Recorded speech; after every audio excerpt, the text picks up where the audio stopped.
Bonjour et bienvenue à toi sur cette nouvelle vidéo, sur cette nouvelle chaîne avec un nouveau thème.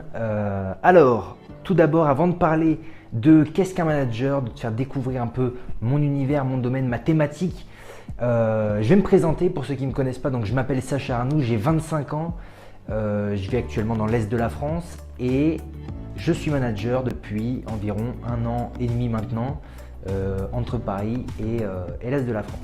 Alors pour retracer très rapidement mon parcours donc professionnel, pour que vous voyez un petit peu, avant que je vous parle de management, quelle crédibilité je peux avoir de vous parler de ça. Eh bien tout d'abord, je vais commencer par dire que j'ai pas le bac, j'ai pas fait d'études, j'ai pas bac plus 5 ou quoi que ce soit au niveau du management.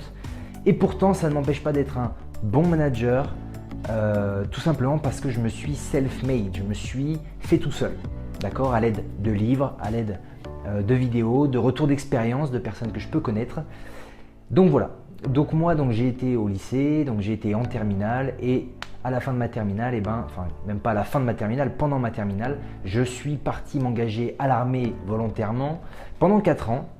À la suite de ces 4 ans, j'ai fait une formation de coach sportif, donc BPJEPS AG2IAF mention C et D, musculation et fitness. Et à la suite de ça, donc avec ce petit diplôme de coach, j'ai tout simplement mis un premier pas dans le monde du salariat en tant que commercial dans des salles de sport à Paris. Et puis après, c'est allé très vite parce que je suis passé de commercial à manager adjoint, de manager adjoint à community manager et de community manager à manager, en passant par plein d'autres fonctions, mais ça je l'aborderai dans une prochaine vidéo. Alors pourquoi je vous fais cette vidéo? Tout simplement parce que mes débuts en tant que manager n'était pas forcément évident, sachant que j'avais pas fait d'études.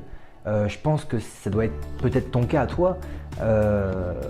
Demain, toi qui es salarié, tu deviens manager, tu es un petit peu perdu. C'est un domaine que tu connais pas, il faut que tu gères de l'humain, que tu organises plein de choses. Enfin, c'est assez vague.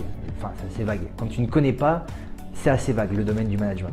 Donc je vais être là un petit peu pour éclaircir les objectifs, les avantages, les inconvénients du poste de manager. Et si ça te plaît encore, les prochaines vidéos vont aussi t'intéresser. Alors ce qui est vrai, c'est que quand tu commences en tant que manager, et que tu n'as pas de diplôme, tu ne sais pas trop par où commencer. Tu achètes des livres, tu regardes des vidéos, tu vas demander à des gens qui le sont déjà, ou alors tu vas demander à tes supérieurs hiérarchiques comment tu pourrais faire telle chose ou telle chose, comment il faut être, etc. etc. Personnellement, livres, vidéos et retours d'expérience, j'ai été chercher tout ça, j'ai tout condensé et maintenant que j'ai certaines connaissances dans le domaine, je me dis que j'ai structuré ça de façon logique et donc je vais te présenter ça au fur et à mesure, step by step, étape par étape, de façon à ce que toi, si tu es perdu ou toi, si ça t'intéresse et que tu n'es pas encore manager, tu veuilles le devenir. Super simple. Alors quels sont déjà dans un premier temps les avantages et les inconvénients d'un manager? On va commencer par les avantages parce que c'est les plus sympas. Bien évidemment, tu as le salaire. Le salaire, lui, va augmenter par rapport au reste de tes collègues qui sont simplement salariés ou alors assistants, etc., etc. Je ne sais pas trop dans quel domaine tu bosses, mais voilà, il y aura des gens en dessous de toi et des gens au-dessus de toi. Ça, ce sera toujours dans la vie, c'est comme ça. Et toi, tu vas avoir un meilleur salaire déjà en tant que manager. Ça peut être une source de motivation. Mais attention, qui dit monter dit plus de responsabilité. On va mettre ça dans les inconvénients juste après, tu verras pourquoi. Moi, ce que j'ai trouvé comme avantage au niveau d'être manager, c'est tout simplement les compétences. J'ai touché des choses que j'aurais jamais touchées au niveau auquel j'étais auparavant. La communication, le marketing, l'aspect commercial, ça faisait partie de mon métier, mais de façon plus poussée, d'accord, des techniques de vente, ça je l'ai vu. Qu'est-ce qu'on a vu d'autre? De la comptabilité, de l'administration, de l'organisation. Ça demande d'être organisé et ça, si tu l'es pas, tu vas l'apprendre au fur et à mesure. Et alors, ce que j'adore le plus, c'est la gestion de l'humain. Tu vas devoir composer avec des gens qui sont tous différents de façon à ce que en fait, toi et tous ces gens-là allaient dans le même sens pour atteindre les mêmes objectifs. Et ça, si tu arrives à le faire, tu es quand même balèze.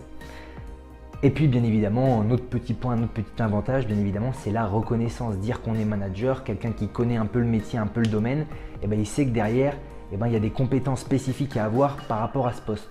Être un leader, être un motivateur, et j'en passe, tout ça, ça s'acquiert au fur et à mesure. Alors concrètement, quels sont les objectifs de toi, jeune et nouveau manager? Tout simplement, ça va être d'organiser l'équipe. Il faut savoir que l'équipe, elle tournait avant toi, elle tournera après toi et il faut qu'elle tourne pendant toi. Et la chose qui doit se différencier dans tout ça, c'est que pendant toi, tu dois montrer qu'elle marche mieux qu'avant et qu'après. Pas évident.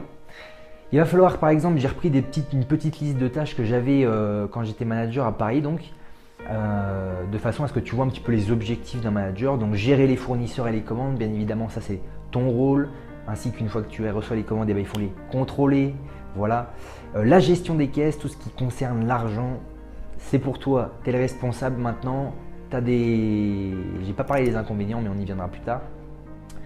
Tu as des inconvénients, c'est-à-dire que s'il y a quelque chose qui ne va pas, forcément, ça va te retomber dessus. Plus de responsabilité, et ben voilà ce que ça implique. La gestion des plannings, pas évident non plus.